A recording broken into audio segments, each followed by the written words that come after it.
এখনকার বাচ্চারা জানেই না আগে আমাদের কি কি কারণে পেটানো হতো। এই যেমন মায়ের খাবার পরে কাঁদলে, মায়ের খাবার পর না কাঁদলে, নামারা সত্ত্বেও কান্নাকাটি করলে, খেলা নিয়ে বেশি মেতে থাকলে, খেলতে গিয়ে মায়ের খেয়ে আসলে বা কাউকে মারার নালিশ আসলে, বড়দের আড্ডায় ঢুকলে, বড়দের কথার উত্তর না দিলে, বড়দের কথায় তেড়া উত্তর দিলে, অনেকদিন মায়ের না খেয়ে থাকলে, কেউ উপদেশ দেওয়ার সময় গুনগুন করে গান করলে, বাড়িতে মেহমান এলে বা কারো বাড়ি গিয়ে সালাম না করলে, মেহমান আসলে তাকে খাবারের প্লেট দিতে যাওয়ার সময় প্লেট থেকে খাবার মুখে দিয়ে ধরা পড়লে, মেহমান খাওয়ার সময় খাবারের দিকে হা করে তাকিয়ে থাকলে, মেহমান বাড়ি চলে যাওয়ার সময় তার সাথে যাওয়ার বায়না ধরলে, খেতে না চাইলে, সন্ধ্যা নামার আগে বাড়ি না ফিরলে, প্রতিবেশীর বাড়িতে গিয়ে খেয়ে চলে এলে, জেদ দেখালে, কারো সাথে মারামারি করে হেরে এলে, কাউকে বেশি করে পিটিয়ে আসলে, স্লো মোশনে খেলে, ফাস্ট ফরওয়ার্ড স্কেলে খেলে, সকালে ঘুম থেকে উঠতে না চাইলে, রাতে ঘুমোতে না চাইলে, শীতকালে গোসল করতে না চাইলে,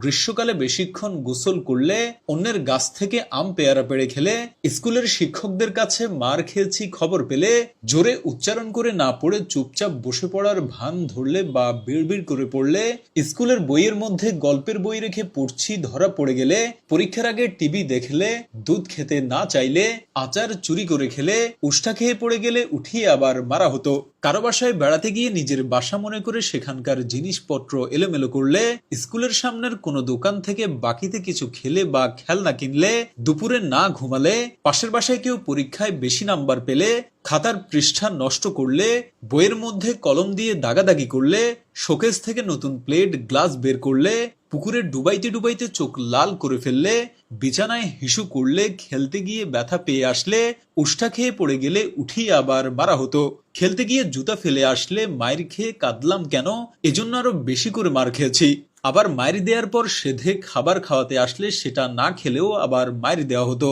তারপর হিসকি তুলে কান্না করার সময় আবার মারা হতো। আমার আম্মু তো আমাকে চোখে মুখে মরিচের গুঁড়া লাগিয়ে দিত। খেলতে গিয়ে মাথায় বালি মেখে আসলে, ঘরের দেয়ালে কিংবা মেঝেতে বেশি আঁকাআঁকি করলে, বাবার পকেট থেকে টাকা চুরি করতে গিয়ে ধরা খেলে, স্কুল থেকে দেরি করে বাসায় ফিরলে, রাতের বেলা জোরে জোরে শব্দ করে না পড়লে, রাতের বেলা পড়ার টেবিলে বসে ঝিমালে, এক কথায় প্রতি পদে পদে মায়ের খেতে হতো। হাত রুটি বেলার বেলুন, খুন্তি আর ঝাঁটা ছিল আমার মায়ের প্রধান অস্ত্র। এত এত মায়ের খাওয়ার পরেও আমাদের জেনারেশনের বাবা মায়ের প্রতি সম্মান আর ভালোবাসা এখনো কমেনি। এখনো আমরা তাদেরকে ভয় পাই, আর এই ভয় পাওয়াই আমাদেরকে আত্মতৃপ্তি দেয়।